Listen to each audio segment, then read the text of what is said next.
ماں برائے فروخت خلیجی ملک میں ایک شادی کی تقریب بڑی دھوم دھام سے جاری تھی۔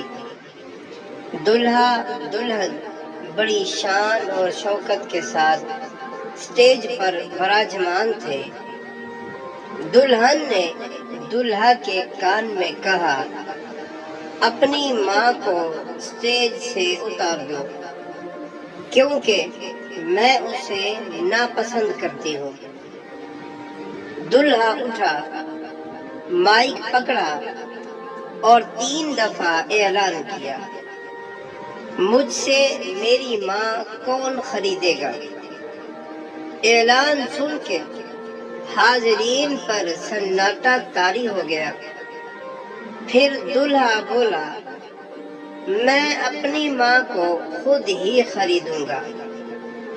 اس نے شادی کی انگوٹھی اتار کر پھینک دی اور دلہن کو طلاق دے دی اور ماں کے قدموں پر بوسہ دیتے ہوئے کہا، میں نے نفع کا سودا کیا ہے۔ حاضرین میں سے ایک آدمی نے کھڑے ہو کر اعلان کیا، میں اس نوجوان کے ساتھ اپنی بیٹی کا نکاح کرتا ہوں، اور کہا، اس سے بہتر میری بیٹی کو خامد نہیں مل سکتا۔